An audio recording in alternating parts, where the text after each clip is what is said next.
Welcome back everyone. You're watching the RSL Rhythmics 3. This is our first playday. This is the group B. Both Braddock and Oz did beat Bly with 3-1. They're facing each other off right now to decide who gets first in the group. And Oz is up with 2-0 against Braddock after some very impressive play. He was in control of both of the games and yeah, some very nice Colossus timing push. I was actually saying before the series that Oz is one of those very special players because you never know what to expect out of him, and he likes to do those very well refined strategies sometimes with some expanse and just very calm and well read play. But in those two last games he just played pretty standard, pretty straightforward, just did it so well, read the situation perfectly every time. His defense is in last game was nothing else than fantastic, and I really recommend to everybody to check out the VOD. I will be posting the videos on my YouTube, I believe, if I'm allowed to do so. If you guys have any advice or feedback about my casting as well, it's always welcome. So for this game, we are gonna have Oz at the red Protoss in the bottom right hand corner against his opponents, Empire's Braddock, the macro Russian, in the top right hand corner of Entombed Valley, and Braddock going for the very quick wall of here, just making the depot, not building it, just making sure no probe will get in so that he can deny scouting from a probe. And this is very good just because as a Protoss you always want to kind of know if your opponent has gone for a gas or not. But Oz so far in this series, I don't think he has scouted a single time. He just gets a Zealot and then a Stalker, and then he uses his Zealot even if he has to sacrifice it to do the scouting for him. So I think Braddock might have misread the situation a little bit here. He didn't need to do this wall off, knowing that Oz would probably go for the same thing, unless Braddock is planning something very special here. I don't think this was worth it. Braddock gonna be able to get the good scout here. He sees there is a Zealot making, there is a core, there is no second gas. Deja vu, he says. He's already played against this the last two series, and he's gonna go for the 1 Rax expand here, with the second depot being just before the command center. So this command center is actually a little bit delayed compared to as if he would have skipped this second depot. And a Zealot gonna be able to deny this SCV from entering further the base of Oz. And Oz, he actually make a lot of probes before making his Nexus. This is unusual, and he stops mining from his gas. So I think he's gonna go for the build he was gonna go in the previous game, being 1 Nexus now and 1 Nexus just after. Just because he stops mining gas, mostly he only leaves 1 on there. He has a lot of money right now. He doesn't actually need to have this many probes. He can just stop making this one and make a Nexus instead. And you see the Zealot doing some scouting, cross map first, then he sees there is no bunker or nothing here. Gonna go to the other side. This Marine as well, scouting for proxy pylons, but not finding anything so far. 2 Stalkers and 1 Zealot, but bunker is gonna be up on time. I would really like to see the Stalker tanking the damage and the Zealot running up the ramp here to just get a scout. But he's just gonna basically send the Zealot. Oh, that was so smart what he did as well. He tanked damage with the Zealot and he sent 1 Stalker here. He shifted it over here, you see? He shifted it in the dark here and then sent it back there, and then he had time to see the command center. And so he got the info that this was a very quick expansion. And I was actually just going to go for a very quick second gas here, followed by dual forge with only 1 gate. So I know this is a build TT1 used to do, and this is actually very good if you can pull it off.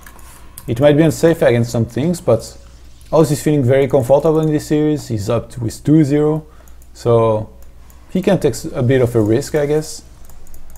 He's still adding 2 more gates behind. He's going to be starting his 1-1 ASAP. We're only at the 6 minute and 20 seconds.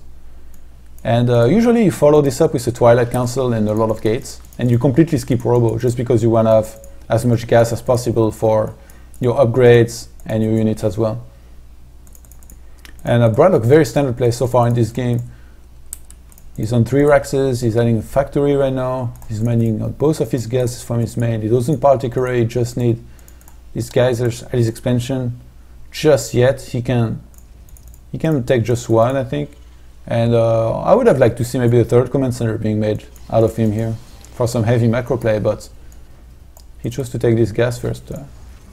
I think, okay, he's adding the engineering bay here, very standard, but he's gonna have to make a choice soon. He's either 2 more barracks or 1 command center. I guess after the starport. He's gonna get the starport first for sure. And reactor as well.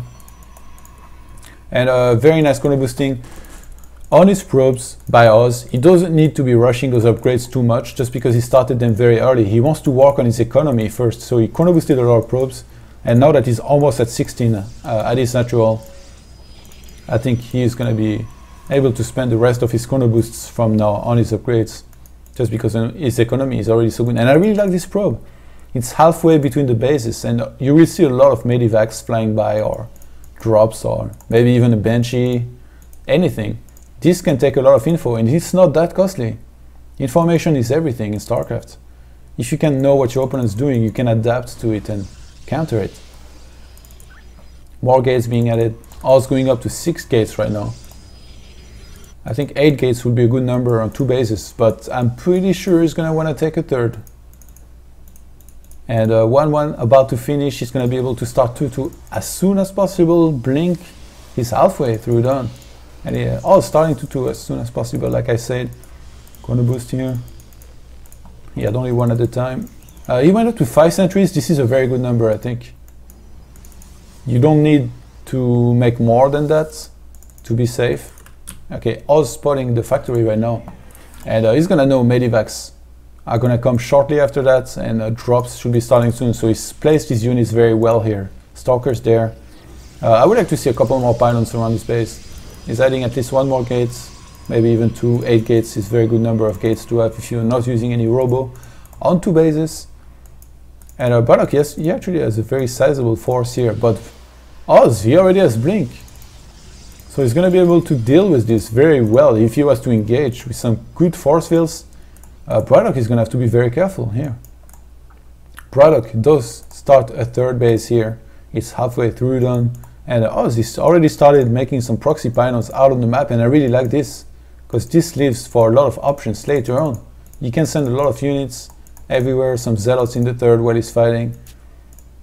And Braddock, I don't actually see an armory made by him just yet, so this might be a big 3 base timing here with a lot of bio. You see he's already double reactor those barracks, so he's just going to pump out a lot of marines.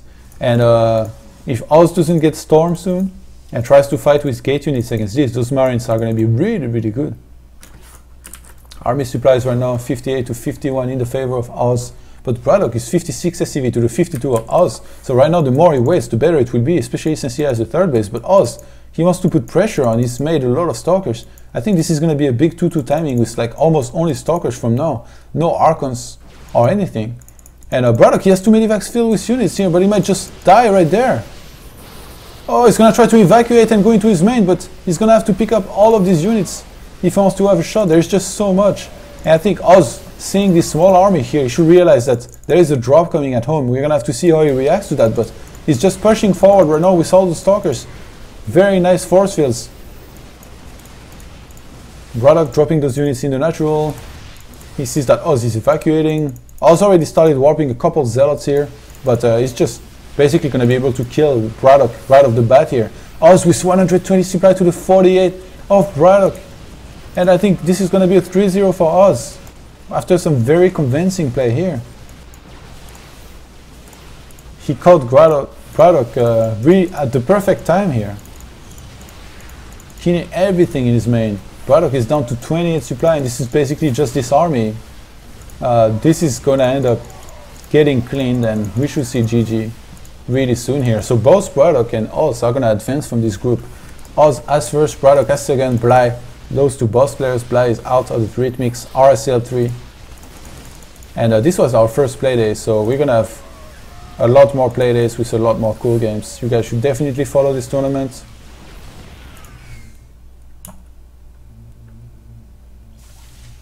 So I think that's it for today. This was Starcasting the RSL Rhythmics 3. If you guys want to follow me on Twitter or Facebook or anywhere, There is my info appearing bottom left of the screen right now. I also opened my YouTube channel very recently, which is youtube.com/ToddStarcraft. I will most likely post the VODs of today's matches on my YouTube. Yeah, I think that's it for today. Thanks for watching, guys.